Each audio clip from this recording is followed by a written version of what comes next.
대부분 어르신들이 콜레스테롤이 무조건 나쁘다고 알고 계십니다. 건강검진 받으러 가실 때마다 콜레스테롤 수치 때문에 불안해 하십니다. 그런데 말입니다. 콜레스테롤이 없으면 우리는 단 하루도 살 수 없습니다. 네, 맞습니다. 콜레스테롤은 우리 몸의 필수 영양분이에요. 우리 몸 모든 세포의 세포막을 만드는 아주 중요한 성분이거든요. 그런데 왜 이렇게 콜레스테롤을 무서워하게 됐을까요? 30년간 뇌혈관 질환을 연구해온 박사 김준호입니다. 제가 그동안 만나 뵌 수많은 어르신들이 콜레스테롤과 고혈압 때문에 정말 많이 걱정하시더라고요. 특히 유튜브에서 이런저런 정보를 보시면서 더 혼란스러워 하시는 분들이 많으셨어요. 오늘은 제가 30년간 현장에서 직접 보고 연구한 내용을 바탕으로 여러분이 꼭 알아야 할 진실을 말씀드리려고 합니다. 많은 분들이 착각하고 계시는데요. 콜레스테롤 자체는 나쁜 게 아닙니다. 문제는 너무 많을 때예요. 우리 몸이 필요한 만큼만 있으면 아주 좋은 영양분인데 현대인들은 과식과 운동 부족으로 콜레스테롤이 너무 많아진 거죠. 그래서 갈 곳을 잃은 콜레스테롤이 혈관벽에 쌓이면서 동맥경화를 일으키게 되는 겁니다. 그리고 또 하나 중요한 사실, 고지혈증과 뇌출혈은 관계가 거의 없습니다. 네, 놀라우시죠? 많은 분들이 콜레스테롤 높으면 뇌출혈 생긴다고 생각하시는데 이건 완전히 잘못된 정보예요. 오히려 뇌출혈의 가장 큰 원인은 고혈압입니다. 고혈압이 뇌졸중 발생의 30%를 차지할 정도로 압도적인 위험 요인이에요. 오늘 영상에서는 여러분이 꼭 알아야 할 콜레스테롤의 진실, 그리고 약 없이도 뇌졸중을 예방할 수 있는 현실적인 방법들을 모두 알려드리겠습니다. 건강검진 결과지 보실 때 어디를 봐야 하는지, 혈압약은 언제 먹어야 하고 언제 끊을 수 있는지, 집에서 혈압을 정확하게 재는 방법까지 모두 말씀드릴 거예요. 여러분, 댓글로 지금 가장 궁금하신 게 뭔지 남겨주세요. 콜레스테롤 걱정이신가요? 아니면 혈압 관리가 더 어려우신가요? 제가 지난달에 만난 72세 박영철님 이야기를 잠깐 들려드릴게요. 이분은 건강검진에서 콜레스테롤 수치가 조금 높게 나왔어요. LDL 콜레스테롤이 170 정도 나왔거든요. 그런데 인터넷에서 콜레스테롤 약 부작용에 대한 글들을 보시고는 겁이 나서 약을 안 드신 거예요. 대신 고기를 완전히 끊으시고 채소만 드시기 시작했죠? 3개월 후에 다시 검사를 했는데 콜레스테롤이 거의 안 떨어진 거예요. 165 정도로 딱 5만큼만 떨어졌어요. 박영철님은 그렇게 고생했는데 왜 안 떨어지냐고 정말 속상해 하셨죠? 제가 설명을 드렸습니다. 우리 몸의 콜레스테롤 중에서 80%는 간에서 만들어지고 음식으로 들어오는 건 20%밖에 안 된다고요. 그러니까 아무리 채식을 해도 간이 계속 만들어내면 수치가 크게 안 떨어지는 거라고 말씀드렸습니다. 그리고 더 중요한 건 박영철님은 사실 약을 먹어야 하는 상황이었어요. 이미 3년 전에 작은 뇌경색이 한 번 있었거든요. 이런 경우에는 콜레스테롤을 100 이하로 낮춰야 하는데 식단만으로는 절대 불가능한 일이었던 거죠. 결국 박영철님께 제대로 된 정보를 드리고 지금은 약을 드시면서 아주 건강하게 지내고 계십니다. 이 이야기를 왜 드리냐면요. 여러분도 박영철님처럼 잘못된 정보 때문에 오히려 건강을 해칠 수 있기 때문입니다. 오늘 이 영상에서 말씀드릴 내용은 여러분의 건강관리 방식을 완전히 바꿀 수 있는 중요한 지혜입니다. 끝까지 보지 않으시면 가장 중요한 실천법을 놓치게 될 거예요. 혹시 아직 구독과 좋아요를 누르지 않으셨다면 지금 바로 눌러주세요. 이 채널은 여러분의 건강한 노년을 진심으로 응원합니다. 제가 30년간 현장에서 쌓은 경험을 모두 나눠드릴 테니까 구독과 좋아요로 응원해 주시면 더 많은 분들에게 정확한 정보를 전할 수 있습니다. 특히 오늘 영상 마지막에 나올 집에서 혈압 재는 방법은 정말 중요합니다. 이걸 모르시면 지금까지 여러분이 알고 계신 혈압 수치가 다 틀렸을 수도 있어요.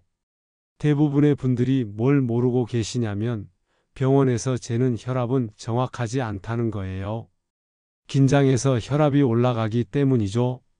그래서 멀쩡한 분들이 고혈압 진단을 받고 필요 없는 약을 드시는 경우도 많습니다. 그렇다면 이제부터 콜레스테롤과 혈압에 대한 모든 오해를 풀어드리겠습니다. 첫 번째로 여러분이 가장 많이 착각하고 계시는 콜레스테롤의 종류부터 정확하게 알려드릴게요. 사실 콜레스테롤에는 종류가 없어요. 다 똑같은 콜레스테롤인데 어떤 운반체에 실려서 이동하느냐에 따라 이름만 다르게 부르는 겁니다. 콜레스테롤은 기름 성분이라서 물인 혈액에 그냥 녹지 않아요. 그래서 비누 같은 운반체가 필요한데 이걸 지단백질이라고 부릅니다. LDL이라는 운반체에 실리면 LDL 콜레스테롤, HDL이라는 운반체에 실리면 HDL 콜레스테롤이라고 부르는 거예요. LDL은 우리 몸 곳곳에 콜레스테롤을 갖다 주는 택배기사 같은 거고요. HDL은 잘못 쌓인 콜레스테롤을 회수해 오는 청소부 같은 역할을 합니다. 그래서 HDL은 많을수록 좋고 LDL은 너무 많으면 문제가 되는 거죠. 건강검진 결과지를 보실 때 뭘 봐야 하냐면요. 총 콜레스테롤은 사실 큰 의미가 없습니다. HDL하고 LDL을 다 합친 숫자니까요. 진짜 봐야 할 건 LDL 콜레스테롤이에요. 일반 분들은 이게 160을 넘어가면 조절을 시작해야 합니다. 160 미만이면 사실 크게 걱정 안 하셔도 돼요. 그런데 이미 뇌졸중이나 심근경색을 겪으신 분들은 기준이 달라져요. 이런 분들은 LDL을 100 아니면 70 이하로 낮춰야 하거든요. 그때는 반드시 약을 드셔야 합니다. 중성지방도 많이 신경 쓰시는데요. 이건 그날 먹은 음식에 따라 확 달라져요. 아침에 기름진 걸 드시고 검사하면 높게 나오고 담백하게 드시면 낮게 나오고 그래요. 그래서 1년에 한두 번 검사한 중성지방 수치 가지고 내가 지방이 높은 사람이야 라고 생각하실 필요는 없습니다. 많은 분들이 물어보세요. 고기 먹으면 콜레스테롤 올라가지 않냐고요. 그런데 제가 아까 말씀드렸죠? 우리 몸 콜레스테롤의 80%는 간에서 만들어진다고요. 간이 탄수화물에서 콜레스테롤을 합성하는 거예요. 그래서 고기를 끊어도 밥이나 빵, 면 같은 탄수화물을 많이 드시면 간이 그걸 가지고 콜레스테롤을 계속 만들어냅니다. 오히려 고기를 적당히 드시면서 탄수화물, 특히 설탕이나 밀가루 같은 단순당을 줄이시는 게 훨씬 효과적이에요. 제가 만난 65세 이명희 님도 그러셨어요. 채식만 하시면서 밥을 한 공기 반씩 드셨는데 콜레스테롤이 안 떨어지는 거예요. 그래서 제가 밥을 반 공기로 줄이시고 대신 달걀이나 생선 같은 단백질을 더 드시라고 했더니 3개월 만에 LDL이 20이나 떨어지셨어요. 콜레스테롤 관리는 무조건 채식이 아니라 골고루 드시되 과식을 피하고 단순당을 줄이는 게 핵심입니다. 그럼 콜레스테롤 약은 꼭 먹어야 하냐? 이게 또 여러분이 가장 궁금해하시는 부분이죠. 요즘 유튜브에 스타틴이라는 콜레스테롤 약에 대한 무서운 이야기들이 많이 돌아다니는데요. 솔직히 말씀드리면 대부분 과장된 내용입니다. 스타틴은 1970년대에 개발되어서 지금까지 수천 개의 임상시험을 거친 약이에요. 그리고 이 시험들이 하나도 빠짐없이 다 성공했습니다. 인류의학 역사상 이렇게 확실하게 효과가 증명된 약이 거의 없어요. 스타틴의 부작용으로는 근육통이나 쥐가 나는 증상이 있는데 이것도 대부분 경미하고 일시적입니다. 고혈압 약이나 당뇨약에 비하면 부작용이 훨씬 적은 편이에요. 그런데 우리나라에만 스타틴 공포증이라는 게 있어요. 다른 나라에는 이런 현상이 전혀 없습니다. 유튜브가 만든 현상이죠. 일반인들은 스타틴을 먹을 필요도 없는데 왜 두려워하시는지 모르겠어요. 먹어야 하는 분들은 이미 심각한 상황이신 거고 그분들한테 이상한 공포를 심어주는 건 정말 잘못된 일입니다. 스타틴을 먹어야 하는 분들은 누구냐면요. 이미 뇌졸중이나 심근경색을 겪으신 분들, LDL이 180 이상으로 매우 높으신 분들이에요. 이런 분들은 반드시 드셔야 합니다. 5년, 10년 후에 생길 수 있는 심각한 혈관 문제를 예방하는 거니까요. 약간의 근육통 같은 부작용은 전문가와 상담하면서 조절할 수 있어요. 그런데 여기서 중요한 사실 하나 더 말씀드릴게요. 고지혈증과 뇌출혈은 관계가 거의 없습니다. 많은 분들이 콜레스테롤 높으면 뇌출혈 생긴다고 착각하시는데 이건 완전히 틀린 정보예요. 뇌출혈의 진짜 위험 요인은 고혈압, 술, 그리고 노화입니다. 오히려 예전에는 콜레스테롤이 낮은 분들이 뇌출혈이 더 많았어요. 왜냐하면 영양 상태가 안 좋으면서 술을 많이 드시고 혈압 관리를 안 하신 분들이 많았거든요. 깡소주 드시는 시골 할아버지들 말씀드리는 거예요. 콜레스테롤보다 훨씬 더 중요한 게 바로 혈압입니다. 고혈압은 뇌졸중 발생의 30%를 차지해요. 압도적인 1등 위험 요인이에요.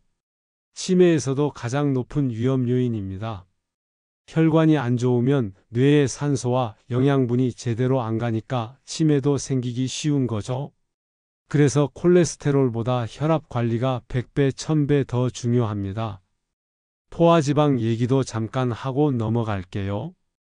육류에 많은 포화지방이 몸에 안 좋다는 건 사실이에요. 염증을 일으키고 동맥경화에 안 좋은 영향을 줄 수 있거든요. 그렇다고 고기를 아예 끊으실 필요는 없어요. 대신 불포화지방산이 많은 음식들을 더 드시면 됩니다. 올리브유, 들기름, 견과류, 등푸른 생선 같은 거요. 이런 걸 드시면서 육류는 일주일에 2~3번 정도 적당히 드시는 게 가장 좋은 방법이에요.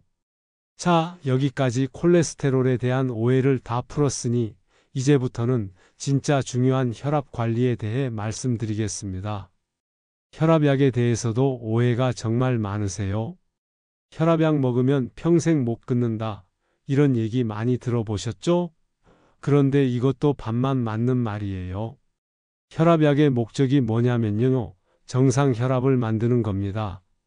뇌졸중을 예방하는 게 직접적인 목적이 아니라 혈압을 130 이하로 낮추는 게 목적이에요. 그래서 혈압이 정상이 되면 끊을 수 있습니다. 40대 이전에 생긴 고혈압은 대부분 기능적 고혈압이에요. 혈관은 멀쩡한데 살이 쪄서 운동을 안 해서 자극적인 음식을 먹어서 혈압이 올라간 거예요. 이런 경우는 살을 빼고 운동하고 식습관을 바꾸면 혈압약을 끊을 수 있어요. 실제로 제가 만난 분 중에 38세에 고혈압 진단받고 약 먹다가 10kg 감량하고 매일 걷기 운동하신 후에 약을 끊으신 분도 계세요. 그런데 40대 넘어서 생기는 고혈압은 조금 달라요. 혈관이 노화되면서 탄력성이 떨어지고 딱딱해지기 시작하거든요. 혈관벽에 칼슘도 쌓이고 손상이 누적되면서 기질적인 고혈압이 생기는 거예요. 이때는 아무리 생활 습관을 바꿔도 혈압이 정상으로 안 돌아갈 가능성이 높습니다. 그래서 계속 약을 드셔야 할 수도 있어요. 이건 어쩔 수 없는 노화 현상이에요. 70대 이상 되시면 노인성 고혈압이 생기는데요. 이건 또 특징이 달라요. 혈관이 완전히 딱딱해져서 탄력성이 거의 없어진 상태예요. 그래서 심장이 수축할 때 압력을 그대로 받아버립니다. 원래 혈압은 심장이 짤 때 120 이완할 때는 0이 나와야 정상인데 혈관의 탄력성이 그걸 완충해주는 거거든요. 근데 노인성 고혈압은 이완기 혈압이 뚝 떨어져요. 150에 60, 140에 50 이런 식으로 나와요. 중년 고혈압은 150에 100처럼 둘 다 높은데 노인성은 수축기만 높고 이완기는 낮은 게 특징입니다. 혈압약의 부작용도 알려드릴게요. 가장 흔한 부작용이 일어설 때 어지러운 증상이에요. 앉았다 갑자기 일어나면 핑 도는 거죠. 이걸 기립성 저혈압이라고 하는데 혈압약을 먹으면 누웠다 일어날 때 혈압이 순간적으로 올라가야 하는데 그게 잘 안 되는 거예요. 하지만 이건 초기에만 생기고 몸이 적응하면 점점 없어집니다. 그리고 남성분들의 경우 발기 능력이 떨어질 수 있어요. 혈압이 낮아지니까 그럴 수 있는 건데 이것도 초기 증상이고 적응되면 괜찮아져요. 혈압약이 신장에 안 좋다고 걱정하시는 분들도 많은데요. 이것도 오해예요. 모든 약은 신장으로 배설되니까 부담을 주는 건 사실이에요. 하지만 임상시험에서 신장에 해를 끼치지 않는 용량을 정해서 나온 거라 정상인한테는 99.9% 문제가 없어요. 오히려 고혈압 자체가 신장을 많이 망가뜨려요. 그래서 신장을 보호하려면 혈압을 더 열심히 관리하셔야 합니다. 그럼 이제 가장 중요한 얘기를 드릴게요. 병원에서 혈압 재지 마세요. 네, 맞습니다. 병원 혈압은 정확하지 않아요. 왜냐하면 병원에 가면 누구나 긴장하거든요. 흰 가운만 봐도 혈압이 올라가는 분들이 많아요.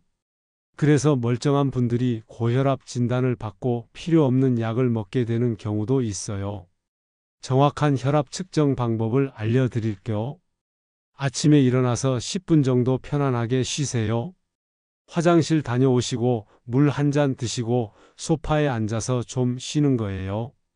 그 다음에 팔뚝 혈압계를 심장과 같은 높이에 놓고 측정하세요. 첫 번째 측정 값은 버리세요. 긴장이 덜 풀린 상태니까요. 그리고 2분 후에 다시 재는 두 번째 값이 진짜 여러분의 안정상태 혈압입니다. 이게 130을 넘으면 고혈압이라고 생각하시면 돼요. 병원 기준은 140인데 집에서는 조금 더 낮게 나올 수 있으니까 130을 기준으로 보시는 게 안전해요. 생활 습관도 정말 중요합니다. 자극적인 음식을 드시면 즉시 혈압이 올라가요. 매운 것, 짠 것을 먹으면 우리 위장이 위험 신호를 보내면서 혈압이 확 올라가는 거죠. 비빔밥에 고추장만 먹어도 그래요. 그렇다고 평생 자극적인 음식을 안 먹을 수는 없잖아요. 그래서 제가 드리는 조언은 하루 한 끼 정도만 자극적인 음식을 드시라는 겁니다. 오전에는 요거트나 누룽지 같은 담백한 걸로 간단하게 드시고 저녁 한 끼만 좀 맛있게 드시는 거예요. 매 끼를 자극적으로 드시면 혈압이 계속 높은 상태로 유지되니까 절대 안 됩니다. 운동은 꼭 하셔야 하는데 나이에 맞게 하셔야 해요. 제가 권하는 기본은 하루 7,000보 걷기예요. 1시간 정도 시간 내서 동네 한 바퀴 도시는 거죠. 20대, 30대는 조깅이나 고강도 운동을 해도 괜찮지만 40대 넘어서는 본인 체력에 맞춰 조절하셔야 합니다.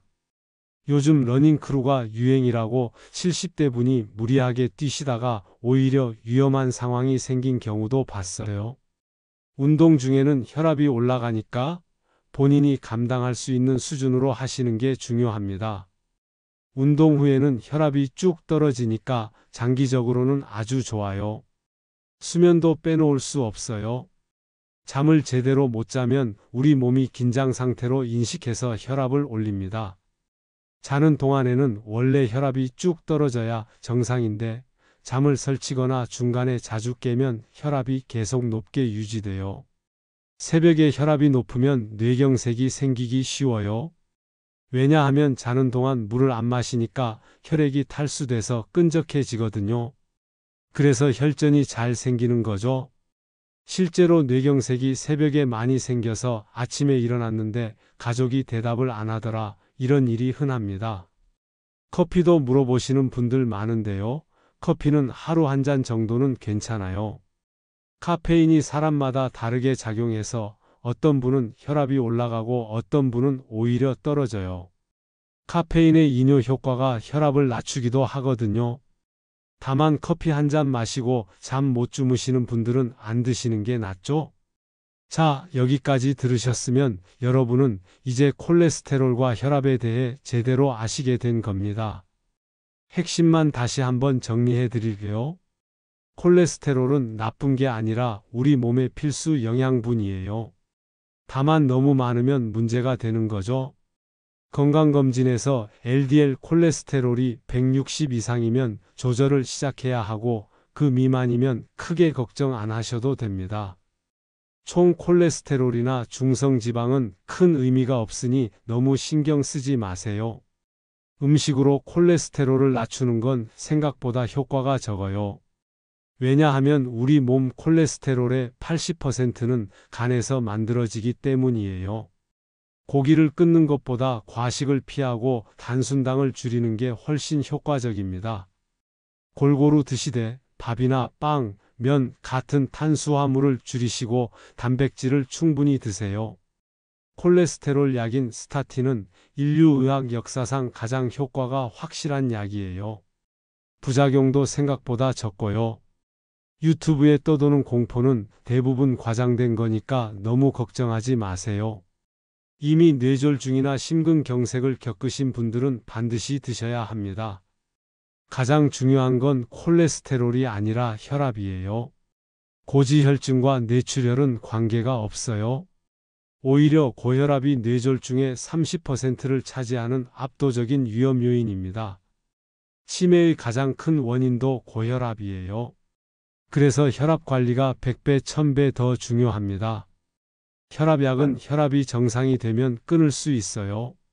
특히 40대 이전에 생긴 고혈압은 살 빼고 운동하면 약을 끊을 가능성이 높습니다. 하지만 40대 이후에 생긴 고혈압은 혈관 노화 때문에 계속 드셔야 할 수도 있어요. 이건 평생 약을 먹어야 한다가 아니라 혈관이 그만큼 손상됐다는 뜻입니다. 병원에서 재는 혈압은 정확하지 않아요. 긴장해서 높게 나오거든요. 집에서 편안한 상태에서 재는 혈압이 가장 정확합니다. 아침에 일어나서 10분 쉬고 첫 번째 측정은 버리고 두 번째 측정 값을 기록하세요. 이게 130 넘으면 고혈압이라고 생각하시면 됩니다. 오늘 당장 실천할 수 있는 것 딱 하나만 말씀드릴게요. 집에 전자혈압계 하나 사세요. 2만 원에서 3만 원이면 충분히 좋은 거 살 수 있어요. 그리고 내일 아침부터 혈압을 재기 시작하세요. 일주일 정도 재보시면 본인의 진짜 혈압이 어느 정도인지 알 수 있어요. 병원에서 고혈압이라고 진단받으셨어도 집에서 재보면 정상인 분들이 의외로 많습니다. 생활 습관도 조금씩 바꿔보세요.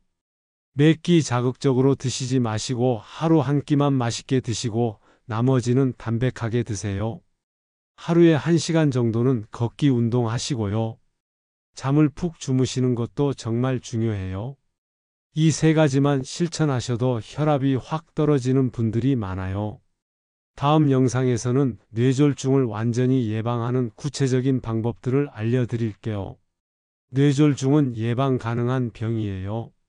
어떤 음식이 혈관을 깨끗하게 해주는지, 어떤 운동이 가장 효과적인지, 이미 뇌경색이 한번 왔던 분들은 어떻게 재발을 막을 수 있는지 모두 알려드리겠습니다. 여러분, 오늘 영상이 도움이 되셨나요? 댓글로 알려주세요. 그리고 실천해 보신 후에 어떤 변화가 있었는지도 꼭 공유해 주시면 다른 분들에게도 큰 도움이 될 거예요. 우리 모두 건강하게 오래오래 살아요.